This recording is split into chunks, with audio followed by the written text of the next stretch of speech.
कि मैया सम्मान योजना विपक्ष के लिए बन गया कांटा। विद्यार्थियों की आवाज उठाना पाप है क्या? युवाओं के लिए रोजगार का मांग करना पाप है क्या? आप जो केजी से पीजी तक का अपना छात्रवृत्ति रोक करके रखे हैं उसकी मांग करना जो है वो पाप। कोई बैलगाड़ी नहीं ना सरकार चला रहे हैं, आप सरकार चलाने आए हैं। आप झारखंड के मुख्यमंत्री। सरकार तो भाड़े की सरकार है, ये सरकार लालटेन की सरकार है, ये सरकार ये तो बॉल की सरकार है। मतलब जितना सरकार मिल के बन सकता है उतना लोग बनाया है। मंत्री लोग देखिए, यही बात तो बीजेपी वाले करते हैं। हम भी तो ये बात कर रहे हैं ना, आप इसी सरकार की बात करिए। बीजेपी के भाषा बोल, आप विपक्ष में हैं, राज्य सरकार को आप घेर रहे हैं। विपक्ष में और भाजपा की है, वो भी राज्य सरकार को घेर रही है। बोले ये जो घेरा घेरी राज्य सरकार को कर रहे हैं, ये घेरा घेरी केंद्र को क्यों नहीं? पता नहीं केंद्र की क्या दृष्टि है कि झारखंड को जब से गठबंधन सरकार बनी है पैसा रोकना शुरू कर दिया। विधानसभा का घेराव जब होता था पहले, या फिर आर कभी और भी सभा जब होती थी, एकदम पूरा जन सैलाब हो जाता था। अभी थोड़ा सा देख रहे हैं, थोड़ा कमी आ गई है क्या? सरकार में आप हैं, मुख्यमंत्री आप हैं, मालिक आप हैं, राजा आप हैं, और जो ये बात आप बार बार अबुआ का वोट लेकर के बबुआ का राज चला रहे हैं। आप अपने खुद मुख्यमंत्री हैं, माननीय भाभी जी जो हैं वो विधायक हैं, आपके भाई जो हैं वो माननीय हैं, और इतने सब लोग रह करके अलग अलग योजना को चला रहे हैं। लेकिन जैसे ही छात्रवृत्ति की बात आती है तो उसके बाद सारा कुछ समाप्त हो जाता है। यहाँ सम्मान योजना का जो है सालाना 1300 करोड़ रुपया देने का हो जाता है, छात्रवृत्ति देने का नहीं होता है। कहाँ मामला फंस रहा है? माँ भी कैसे भूखी नहीं रहेगी और बेटा को भी कैसे खाना मिलेगा, ये जिम्मेवारी कौन लेगा? आर्थिक रूप से ये राज्य जो है वो अराजक हो गया, आपको हम बता दे रहे हैं। हम इस बात को मानते हैं कि हेमंत सोरेन जो हैं वो अभी का जितना भी वित्तीय निर्णय है वो लेने में पूरी तरह से असफल। और भाभी जी को इस चैनल के माध्यम से कहना चाहते हैं, भाभी आपके अकल पर हम लोगों को पूरा भरोसा है, आप माननीय हैं, देवर लोग सब लोग सड़क पर है। जेएलकेएम के केंद्रीय महासचिव राजदेश रतन जी हैं, कई बार हमारे चैनल पे आ चुके हैं। आज फिर पदयात्रा के दौरान धर ही लिए हैं।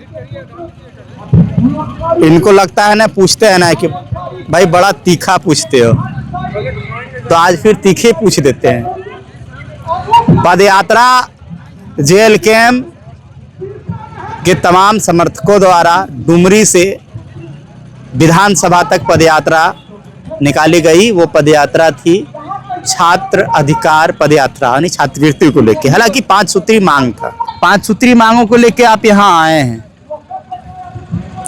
पूरा 200 किलोमीटर लगभग पदयात्रा किए हैं। विधानसभा का घेराव जब होता था पहले, या फिर आर कभी और भी सभा जब होती थी, एकदम पूरा जन सैलाब हो जाता था।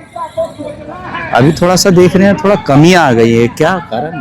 देखिए, दो तरह से इस बात को सोचना पड़ेगा। सबसे पहले तो जितने भी आपके चैनल देखने वाले हैं सभी लोगों को हम जोहार करते हैं और पत्रकार महोदय को बताना चाहते हैं कि तीखा हमको बहुत पसंद है, इसलिए लगातार जब इनसे इंटरव्यू होती है तो हमको इंटरव्यू देना इसलिए इनके साथ बहुत पसंद भी है, क्योंकि तीखा चीज़ों को हम पसंद करते हैं। जहाँ तक बात रही, आपने एक बात कहा कि जब आप लोग घेराव करते थे तो जन सैलाब रहता था। इसमें 2 तरह की बात है। तब हम लोग एक समूह थे, तब हम लोग एक छात्र ग्रुप थे, लेकिन आज हम लोग एक राजनीतिक दल हैं। इस बात को समझना पड़ेगा आपको। राजनीतिक दल है आज, हाँ, आज एक राजनीतिक दल है। इसको पूरा करने दीजिए हमको। इसके पीछे का रीजन आपको बताते हैं कि आज जिस प्रकार की सरकार, दमनकारी सरकार प्रदेश में बैठी हुई है, कोई छात्र अगर यदि हम लोगों के साथ मिल जाता है, जुल जाता है, अपनी आवाज को उठाता है, तो 50 तरह का FIR, ये केस वो केस करके और करियर खराब कर देती है। इस स्थिति में हम लोगों ने छात्रों को बड़ी तरीके से अपील किया कि आप लोग जो है वो सोशल मीडिया हो या किसी माध्यम से हम लोगों का समर्थन करिए, लेकिन हम लोग ये चाहते हैं कि चूंकि अब हम लोग एक राजनीतिक दल हैं, हम लोगों की अपनी एक विचारधारा है, और आप लोग इस परिस्थिति में ना फंसें कि आप लोग पर बेवजह का कोई केस हो, आप लोगों का करियर खत्म हो जाए। क्योंकि कल रह करके हम लोग नेता या नेतृत्व करने की बात करते हैं, लेकिन जो बच्चे पढ़ लिख करके नौकरी लेना चाहते हैं उस स्थिति में जो है उनका करियर खराब हो सकता है। तो ये एक कारण हम लोग मान करके चलते हैं कि आज हमारा जो है वो पार्टी के तौर पर ये प्रदर्शन, ये जनसैलाब जो है वो बहुत ही संतुष्ट है। मैंने संतुष्ट है। हाँ, मैंने अब कम भी होगा तो कोई दिक्कत नहीं। नहीं, कम नहीं हम कर रहे हैं, मेरी बात को समझिए। जब आप पदयात्रा करते हैं 180 मतलब 200 किलोमीटर का पदयात्रा करते हैं, तो क्या सबका शारीरिक क्षमता वो होता है? आप इस बात को समझ करके देखिए।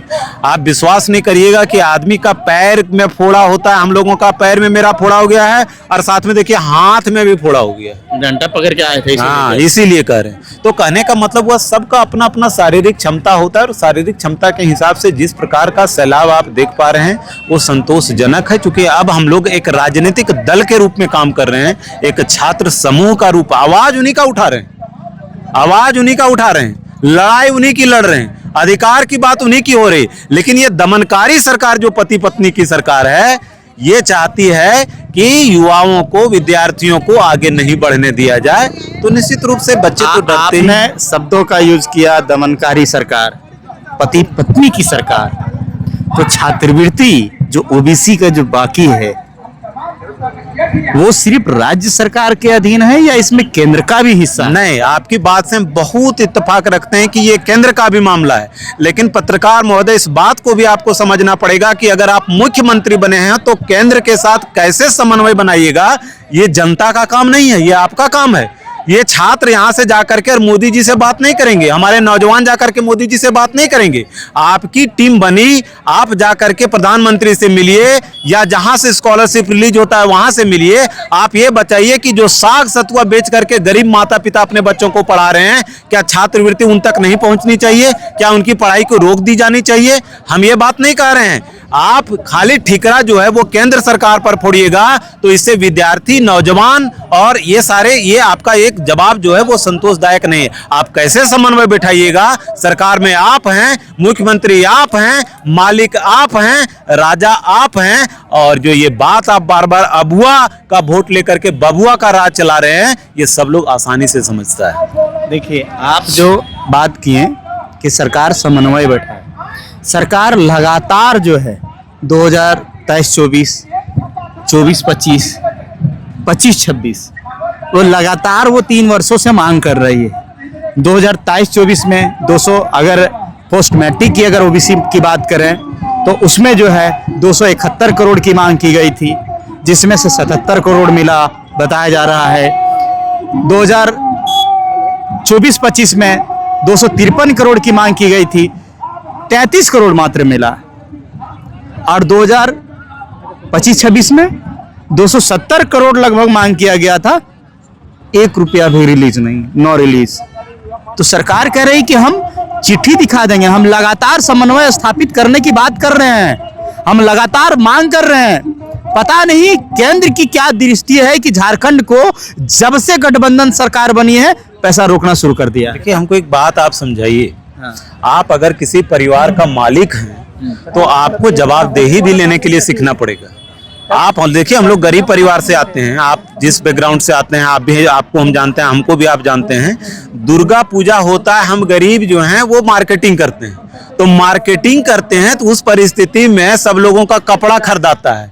मालिक भले अपने लिए जो है वो कपड़ा नहीं खरीद पाए, लेकिन परिवार के हर बच्चे का कपड़ा खरीदना, महिलाओं का कपड़ा खरीदना हम लोगों की परंपरा है। अरे भाई, आप अपने खुद मुख्यमंत्री हैं, माननीय भाभी जी जो हैं वो विधायक हैं, आपके भाई जो हैं वो माननीय हैं, और इतने सब लोग रह करके अलग अलग योजना को चला रहे हैं। लेकिन जैसे ही छात्रवृत्ति की बात आती है तो उसके बाद सारा कुछ समाप्त हो जाता है। आप कैसे मैनेज कर पाइएगा? आपकी क्या प्रक्रिया? आप कोई मामूली चीज तो कर नहीं रहे हैं, आप कोई बैलगाड़ी नहीं ना सरकार चला रहे हैं, आप सरकार चलाने आए हैं, आप झारखंड के मुख्यमंत्री हैं, आप हमारे कप्तान हैं, आप हमारे अगुआ हैं, और आप अगर यदि दोनों हाथ को उठा दीजिएगा तो ये जवाब देने का कोई मतलब नहीं बनता है।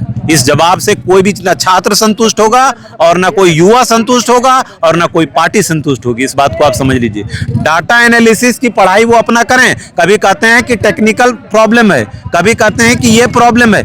आपका क्या इश्यू है उसको सॉर्ट आउट करिए, और 2 साल से आप जो है जो आप वो तो कल चामरा लेंडा कह दिए हैं ना मंत्री जी, कल्याण मंत्री, टेक्निकल इशू यही है कि केंद्र हमको दे नहीं रही है। हाँ, तो वही तो करें, तो क्या करें? सब युवा जाकर के वहां पर मांग करे। हम लोग जिस राज्य में रहते हैं, हमारा मालिक वही। आप विपक्ष में हैं, आप विपक्ष में हैं, राज्य सरकार को आप घेर रहे हैं। विपक्ष में और भाजपा की है, वो भी राज्य सरकार को घेर रही है। बोले ये जो घेरा घेरी राज्य सरकार को कर रहे हैं, ये घेरा घेरी केंद्र को क्यों नहीं कर रहे हैं? नहीं, हम आपको बताना चाहते हैं कि आप केंद्र की बात नहीं, हम लोग इस बात को समझते हैं कि क्या इन लोगों का अपना पॉलिशन और क्या परसेंटेज है वो अपना वो समझें।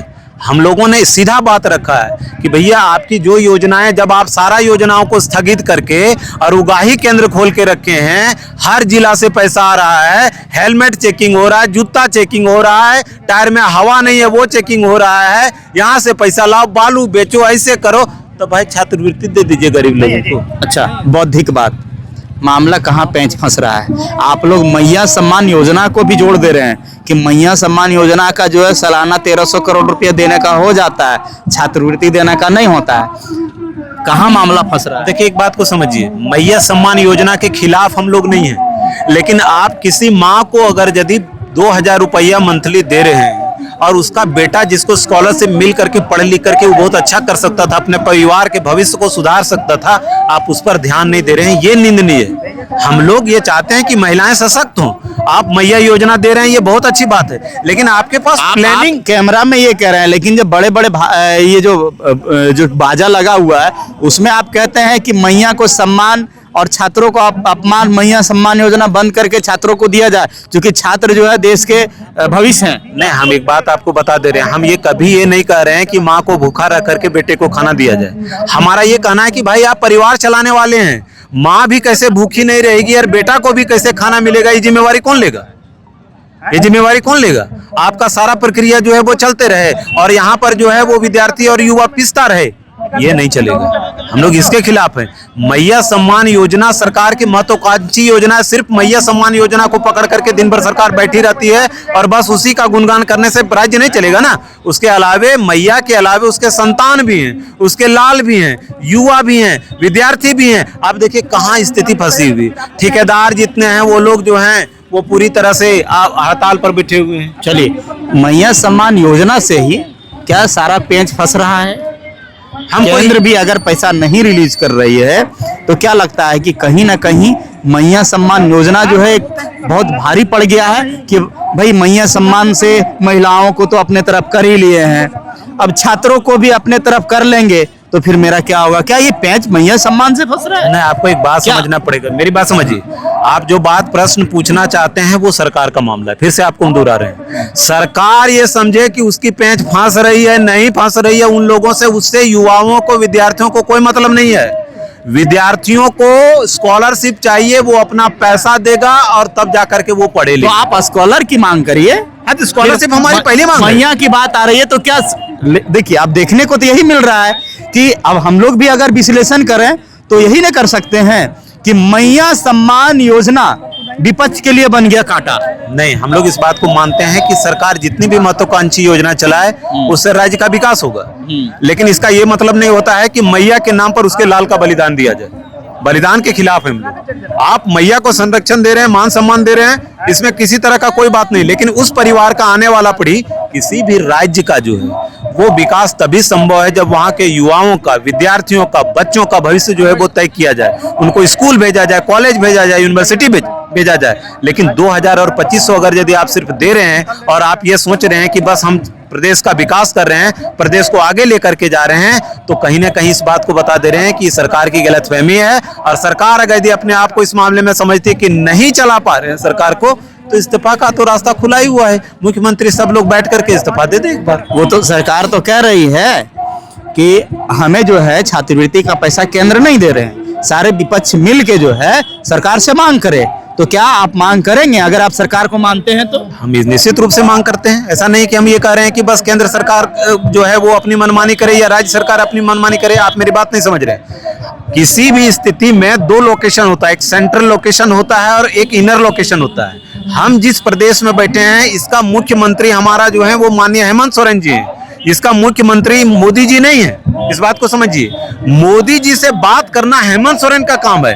हमारा भाया, मीडिया मालिक, राजा हमारा मुख्यमंत्री है। इस बात को आप समझ नहीं पा रहे। जो बात अगर विधायिका, अगर इस मसले में राज्य की विधायिका जो है स्थिर हो जाए या फिर फेल हो जाए या फिर उनकी बात नहीं सुनी जा रही हो, तो क्या जनता फिर उठ के आगे मांग करेगी? निश्चित रूप से हमको लगता है कि जब सरकार कोलैप्स कर जाएगी, सरकार गिर जाएगी, सरकार इस्तीफा दे देगी, तो फिर तो पब्लिक अपना रास्ता ढूंढेगा ही।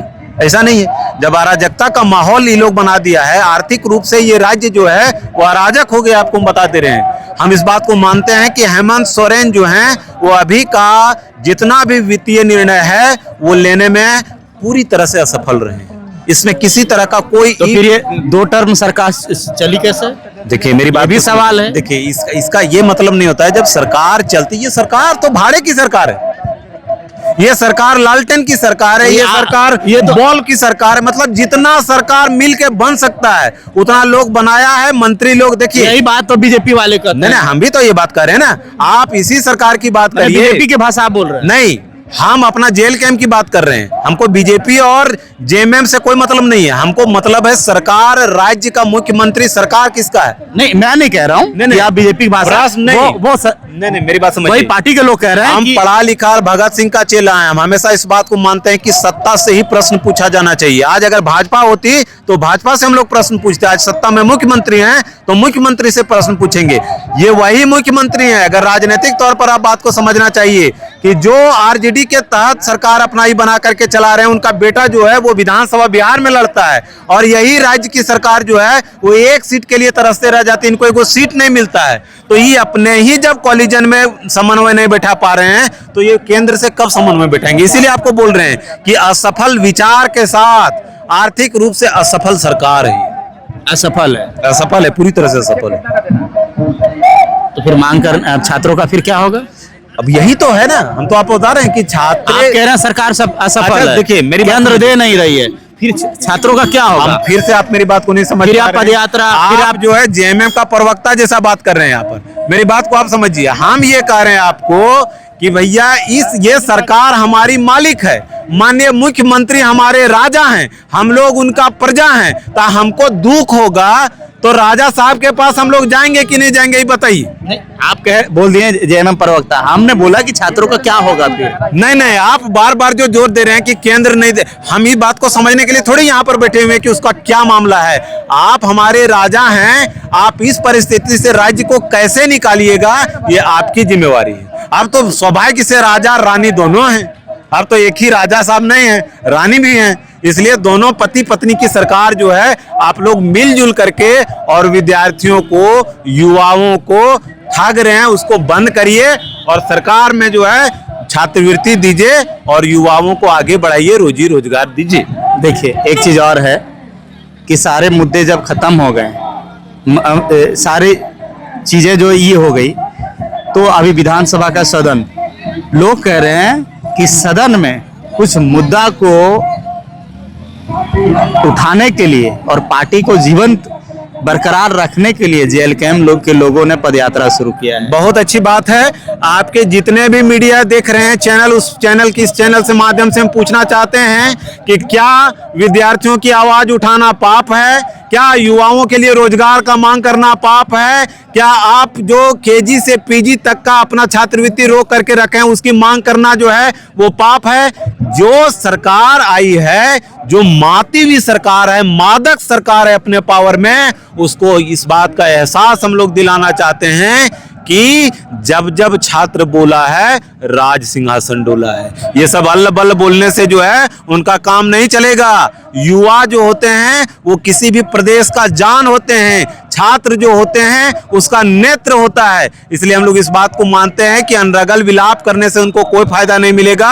अपना छात्रवृत्ति रिलीज करें। और भाभी जी को इस चैनल के माध्यम से कहना चाहते हैं, भाभी आपके अकल पर हम लोगों को पूरा भरोसा है, आप माननीय हैं, देवर लोग सब लोग सड़क पर है आपका, इसलिए कृपा करके जो है वो छात्रवृत्ति दीजिए और रोजी रोजगार दीजिए। बड़ी उम्मीद और भरोसा के साथ युवाओं ने आपको चुन करके और आप जो मुख्यमंत्री महोदय उनको चुन करके मुख्यमंत्री बनाया है। चलिए, राजदेश रतन जी थे अपने साथ में। बातें तो आप लोग सुन ही लिए हैं, बेबाक आवाजों के लिए जाने जाते हैं। बाकी इनके विचार आपको क्या कुछ लगा? सवाल जवाब कुछ तीखा होता ही है। हमारे दर्शकों को भी थोड़ा सा चटपटा सुनने का बड़ा शौक रहता है, क्योंकि वो भी हमारे चैनल पे जो जुड़े हैं सब चटपटा देखने के लिए ही जुड़े हुए हैं। तो बेबाक जवाबों सवालों के लिए जब जाने जाते हैं तो बेबाक तो आपसे पूछना लाजमी है, क्या कि आप पूछते हैं। जिस तरह आप बोल दिए हैं कि आप एक तरफा पूछ रहे हैं, तो आप भी तो एक तरफा चल रहे थे, इसीलिए हम एक तरफा जो है सो आपसे भी पूछ लिए। बाकी आपको क्या कुछ लगा कमेंट में जरूर बताइएगा। मिलूंगा अगली कड़ी में, दीजिए पंकज को इजाजत। जोहार।